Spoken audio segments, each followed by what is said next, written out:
এটা হচ্ছে একটা সুদের মেশিন। টাকার গবেষক ভাই বলেন তো এই টাকা জিনিসটা কি একটু বুঝান আমারে।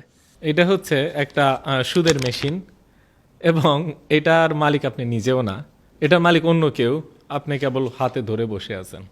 আমরা সকাল থেকে রাত পর্যন্ত এইটার জন্য খাটি, কিন্তু এই জিনিসটা আসলে আমার না। মনে করেন এই যে টাকাটা, এই টাকাটার গায়ে যদি দেখেন আপনারা লেখা যে Bangladesh bank note, Bangladesh bank এই টাকাটা ছাপায়, তারপরে এই টাকাটা সে কি করে, দান খরচ করে না। তাহলে এই টাকাটা বাংলাদেশ ব্যাংকের ভল্ট থেকে আপনার হাতে কিভাবে আসলো? আপনি তো চুরি করেন নাই, আমিও চুরি করি নাই। আসলো কিভাবে? সে দানও করে না, বাংলাদেশ ব্যাংক কোনো ব্যবসায়ীও না, আমি চুরিও করি নাই। একমাত্র একটা উপায় আসে, সেটা হচ্ছে ঋণ। এবং এই ঋণটা কি সুদমুক্ত? না। তাহলে টাকাটা ছাপায় কে? বাংলাদেশ ব্যাংক। এবং ছাপানোর পরে সে সরকারকে অথবা অন্যান্য ব্যাংকে ঋণ দেয়। এখন যেই জিনিসটা আপনি ঋণ দিলেন এবং সুদে আসলে বাড়তি ফেরত নিলেন, সে জিনিসটা কি আপনি কোনোদিন পরিশোধ করতে পারবেন? ধরা যাক আমার কাছে একটা হীরার মুদ্রা আছে। পৃথিবীতে হীরার মুদ্রা তো কেউ কোনোদিন দেখেন নাই, নাকি?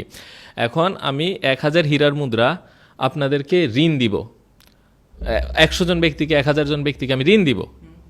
দেওয়ার পর বলবো যে 1000 হীরার মুদ্রা আমি ঋণ দিয়েছি, এখন 1100 হীরার মুদ্রা ফেরত দাও। কেউ কিন্তু হীরার মুদ্রা চোখেও দেখেন, তৈরিও করতে পারেন না। তেমনি এই টাকাটা বাংলাদেশ ব্যাংক ছাড়া আর কেউ তৈরি করতে পারে না। সে এই টাকাটাই ঋণ দেয় এবং বলে আরো বেশি টাকা আমাকে ফেরত দাও। সেটা কিভাবে সম্ভব? ওকে, সো মানে আপনি বলতেছেন যে এই কাগজটা আসলে ছাপানো হয়েছে, ঠিক আছে, কোনো না কোনো কিছুর এগেইনস্টে ছাপানো হচ্ছে, যতটুকু আমরা জানি, অবশ্যই আমরা বুঝি। তো বাংলাদেশ ব্যাংক যখন অন্যান্য ব্যাংকদেরকে এই টাকাটা দিয়ে থাকে, সেটার এগেইনস্টে একটা চার্জ করবে। সো সেটা কি আপনি বলতেছেন, যেহেতু সে ওটা সুদ আকারে সে ফেরত দিবে, সো আমরা সবাই এটার সাথে সামহাউ কানেক্টেড হয়ে যাচ্ছি। আচ্ছা, আপনি বললেন যে চার্জ করবে। চার্জ বলতে যেটা বুঝাচ্ছেন, চার্জ আর সুদ এক না। আপনি দেখছেন যে ঋণ দিচ্ছেন এবং আরো বাড়তি ফেরত নিচ্ছেন। আপনি যে জিনিস দিচ্ছেন সেই জিনিস ফেরত নিচ্ছেন এবং আরো বেশি। তখন হচ্ছে যে আমি বলছি যে আমি ঋণ নিয়ে আমি সুদ আসলে পূরণ করবো। আমরা জাতি জনগণ কি বাংলাদেশ ব্যাংকের থেকে ঋণ নিয়ে আরো বাড়তি টাকা সুদে আসলে পূরণ করব। কিন্তু বাংলাদেশ ব্যাংক ছাড়া আর কেউ টাকা তৈরি করতে পারে না। অর্থাৎ আমরা প্রত্যেকে ঋণগ্রস্ত থাকতে বাধ্য, কারণ এটা ছাড়া তার কোনো উপায় নেই এবং একমাত্র ঋণ আকারেই এটা আসে।